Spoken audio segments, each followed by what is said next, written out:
শেষ চৈত্রের ঘ্রাণ লেখিকা নূরজাহান আক্তার আলো পর্ব ৬১। পরের দিন সকালবেলা নতুন এক দিনের সূচনা। বেলা কতই বা হবে, এই ৭টা কি ৭:৩০। অন্যদিন ভোরের আজানের পরপরই চৌধুরী নিবাসে একে একে সবাই উঠে পড়েন, দৈনন্দিন কাজ শুরু করেন, রান্নাঘরে হুটোপুটি লেগে যায়।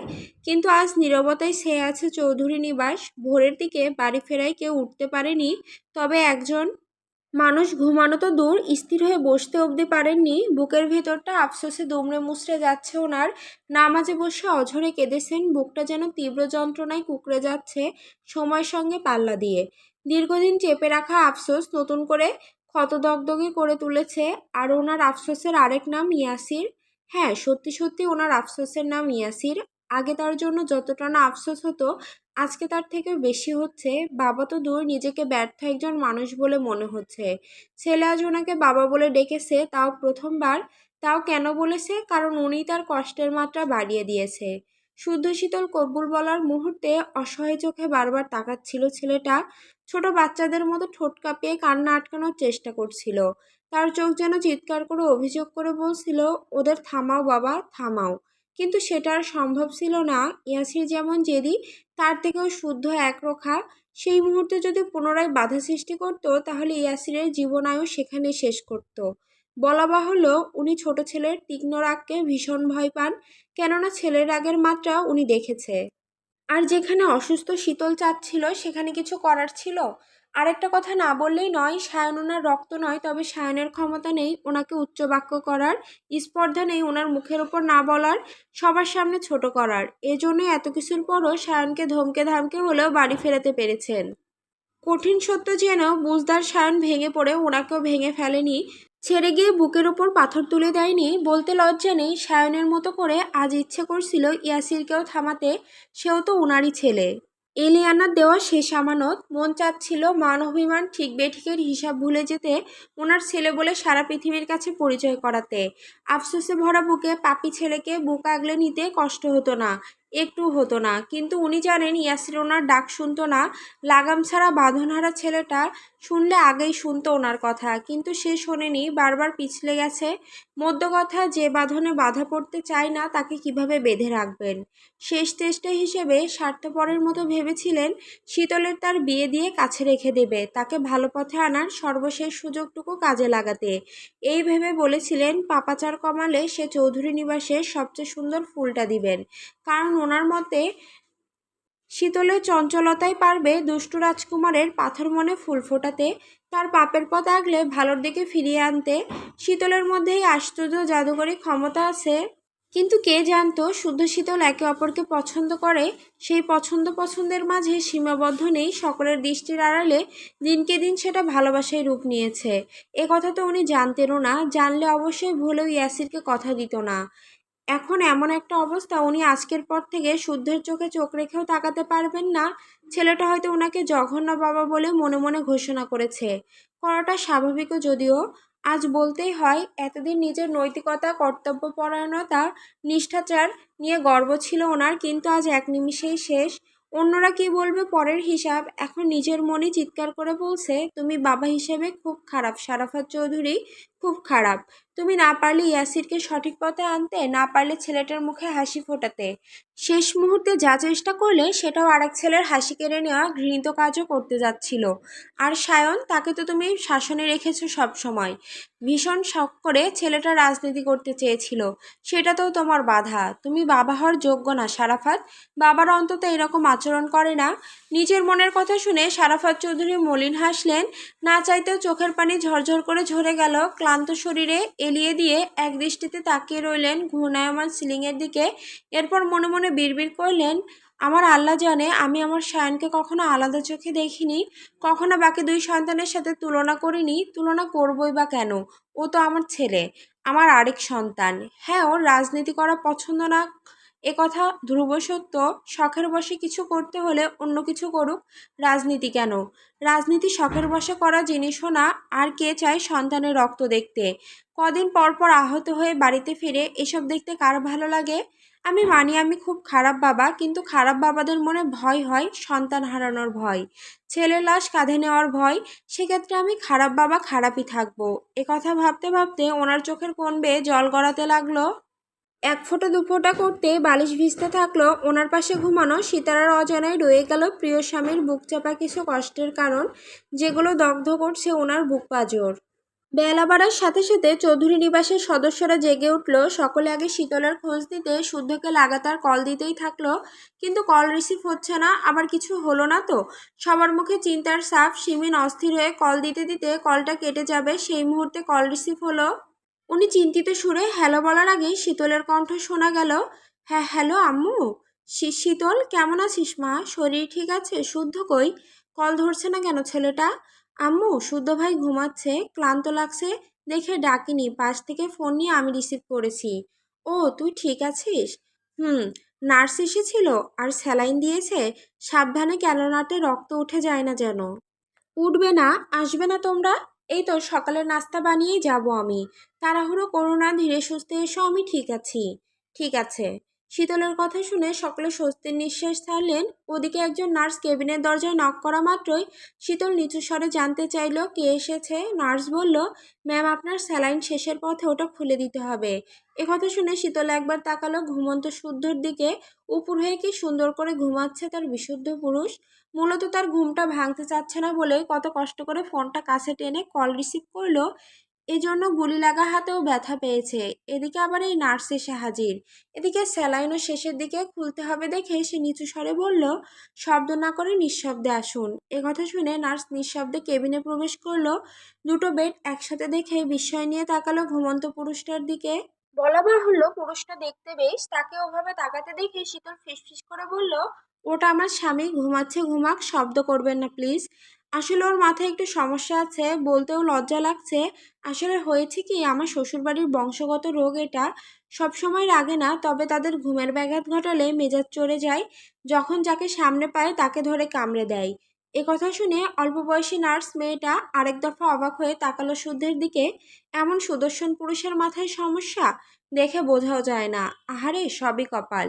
রোগ তো আর বলে কয়ে আসে না, রোগের কাছে সবাইকে কাবু হতেই হয়।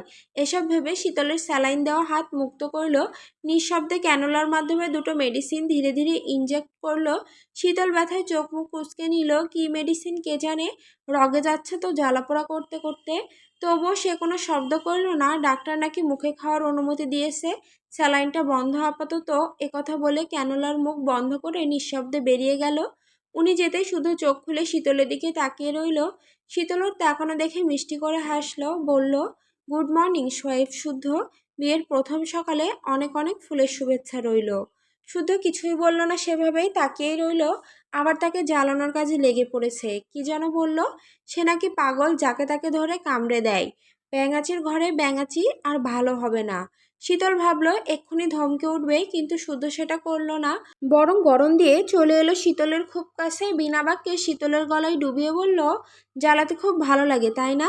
হতভম্ব শীতল কোনো কথা বলতে পারল না। লজ্জাই পেল বটে, তবে কিছু একটা উচিত ভেবে বিড়বিড় করে বলল, খুব। আমি জ্বালালে সহ্য করতে পারবি? ক্ষুধা লেগেছে, কিছু খাবো।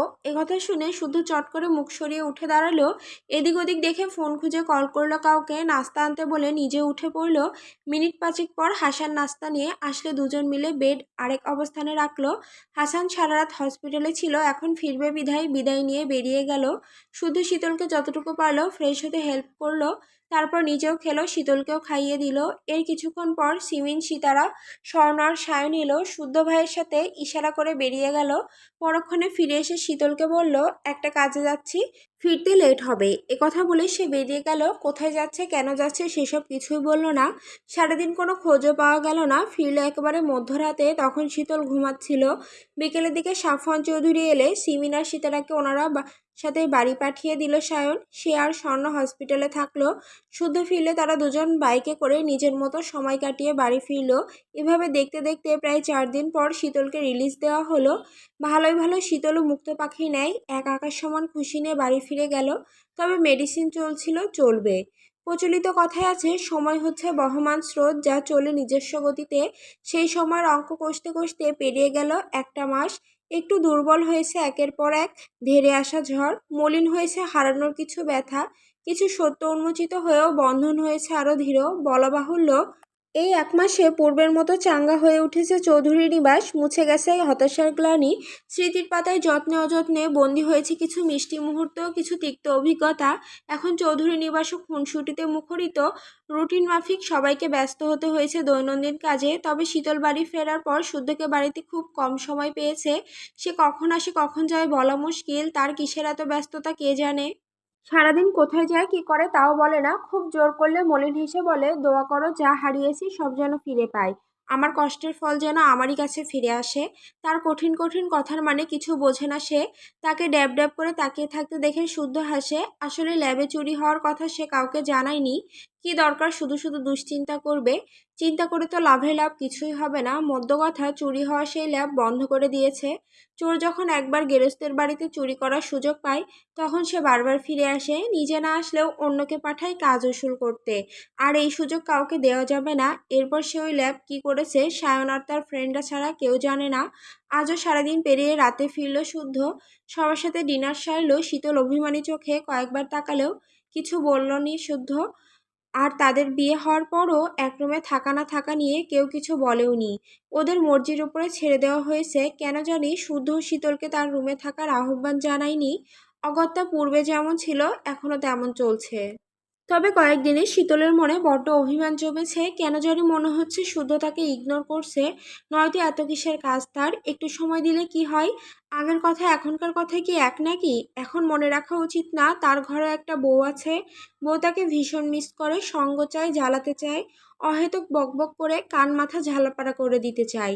তা না, খালি কাজ আর কাজ। এসব নানান কথা ভেবে রাতে খেয়ে শীতল মলিন মুখে উপরে যাচ্ছিল, তখন সীতারা তাকে দাঁড় করিয়ে বলল, শীতল উপরে যাচ্ছিস মা? কিছু বলবে বড় মা? খেতে বসে দেখলাম শুদ্ধ বারবার কপালে হাত দিচ্ছে। ছেলেটার মাথা ব্যথা করছে বোধহয়, কফি করে দিচ্ছি ওর রুমে, পৌঁছে দিস তো মা। দাও। কথা বলেই সে পাশে ফিরে সীতারার পাশে দাঁড়ালো। সীতারা আর চোখে শীতলকে একবার দেখে গলা খাকারি দিয়ে বলল, কাজের চাপ বেড়েছে তাই সময় দিতে পারছে না। কষ্ট পাস না মা। কথা শুনে শীতল ধরা গলায় অন্যদিকে তাকিয়ে বলল, কিন্তু কষ্ট হচ্ছে বড় মা, তোমার ছেলে ইচ্ছে করে আমাকে ইগনোর করছে। কেন করছে জিজ্ঞাসা করেছিস? না। গিয়ে জিজ্ঞাসা কর। কথা বলে সীতারা শীতলের হাতে কফি ধরিয়ে দিলে শীতল যাওয়ার জন্য পা বাড়াতেই সীতারা তাকে ধরে থামিয়ে দিল। গলা খাকারি দিয়ে আমতা আমতা করে বলল, আগে তো শাড়ি টাড়ি পরতি, এখন পরিস না কেন? শাড়ি পরলে তোকে কিন্তু ভালোই লাগে। কফি ঠান্ডা হয়ে গেলে খ্যাস খ্যাস করবে, দিয়ে আসি যা। কথা বলে শীতল মুখ ভোঁতা করে চলে গেল। সীতারা স্বর্ণকে ইশারায় কাছে ডেকে কিছু বলে তাকে দ্রুত উপরে পাঠিয়ে দিল। স্বর্ণ দ্রুত পায়ে গিয়ে শীতলের হাত থেকে কফির মগটা নিয়ে তাকে রুমে যেতে বলল।